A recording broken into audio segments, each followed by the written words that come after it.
এই যে একটা তাল গাছ দেখছেন না? ছোটবেলার কথা মনে আছে? তাল গাছ এক পায়ে দাঁড়িয়ে সব গাছ ছাড়িয়ে উঁকি মারে আকাশে। যাই হোক, আর এই যে সারা দিন রাত ২৪ ঘন্টা সে পুরুষ হোক আর মহিলা হোক, পরিশ্রম করার পরে আপনি যখন একা শুয়ে থাকবেন, চোখ বন্ধ করেই দেখতে পারবেন আপনি কিন্তু একা। অথচ এই যে আমরা দুনিয়ার মানে জগতের অভিনয় করে চলি যে আমার সবই আছে, আমার পাশে সবই আছে। কিন্তু এই কথাটা বিশ্বাস করুন, আপনাকে সবাই বলবে আপনার পাশে আছি, পাশে থাকবো, এখন আছি, বর্তমানে, ভবিষ্যৎ সবসময় থাকবো। এই কথাগুলো যারা বলে বিশ্বাস করুন, এরাই কিন্তু থাকে না। আপনার পরিস্থিতি এমনও হতে পারে, ওই যে একটা গান আছে না, কেউ তো জানে না কখন যে কার কি হয়। তো আপনি আপনার লাইফে কি হবে না হবে আপনি কিন্তু কখনো গ্যারান্টিতে বলতে পারবেন না। তবে আর একটা কথা বিশ্বাস করুন, এই পৃথিবীতে যার কেউ নেই, একমাত্র উপরাল্লাহ ঠিক আপনার পাশে থাকবে।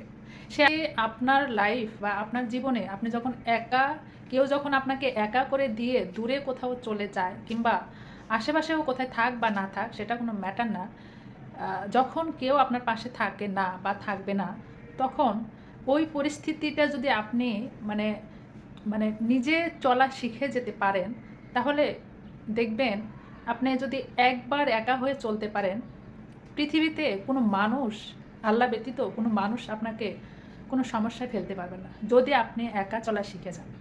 হুম। তাই একাকিত্ব বা একা হয়ে গেলে কখনো ভয় পাবেন না। মনে রাখবেন, উপরাল্লাহ মাথার উপর আছেন, তিনি সবসময় ন্যায় বিচারক। তিনি সবসময় ন্যায় বিচারক। তিনি কখনো অন্যায়কে প্রশ্রয় দেন না।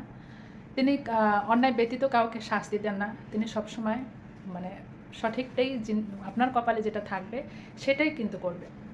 আমরা অনেক সময় ক্ষমতার দাপট দেখাই, গবরে পদ্ম ফুল হলেও যেটা হয়, আবার বেশি সম্পদ বা বেশি ধন সম্পত্তি থাকলেও যেটা হয়, ক্ষমতার দাপট দেখাই, অহংকার করি, মাটিতে আমাদের পা পড়ে না, অথচ এই মাটিতে কিন্তু বিলীন হয়ে যায় আমাদের দেহটা।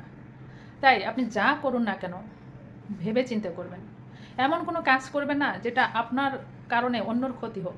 আপনি কারোর উপকার করতে না পারুন, সমস্যা নাই, কিন্তু কখনো কারো অপকার করিবেন না। হ্যাঁ, আপনি যদি কারো উপকার করেন, একটা সময় এমনও পরিস্থিতি হতে পারে, দেখবেন যে আপনি যার উপকার করেছেন, অন্য কেউ আপনার উপকার করতেছে বা করছে। কারণ একটাই, আপনি কারো উপকার করেছেন বলেই কিন্তু আপনিও কারো কাছ থেকে উপকার পাচ্ছেন। তবে আরেকটা কথা মনে রাখুন, আপনার যে সামর্থ্য আছে, পারলে ২ টাকা হোক আর ১ টাকা হোক মানুষকে দান করুন। সে দান যেন লোক দেখানো না হয়। আড়ালে আবদারে দান করুন। লোক দেখানো দান, এটা আল্লাহ পছন্দ করেন না। শেষে আমি একটাই কথা বলবো, সে রাজনীতি হোক আর পারিবারিক হোক, যেটাই হোক না কেন, নিজের সৎ থাকার চেষ্টা করুন। অন্যর ক্ষতি করা থেকে বিরত থাকুন, অন্যকে আঘাত করা থেকে বিরত থাকুন। কারণ আপনি একটা মানুষকে লাঠি দিয়ে যতটা আঘাত করেন, সে যতটা কষ্ট না পায়, তার সে বেশি কষ্ট পায় কখন জানেন? আপনার একটা কথার আঘাত। এই কথার আঘাত মানুষকে তিলে তিলে ধ্বংস করে দেয়, একবারে মৃত্যু পর্যন্ত। একটা মানুষ যতদিন বেঁচে থাকে, আপনার কথার আঘাতগুলো তিলে তিলে ধ্বংস করে দেয়, আপনার আচরণগুলো মানুষকে তিলে তিলে ধ্বংস করে দেয়।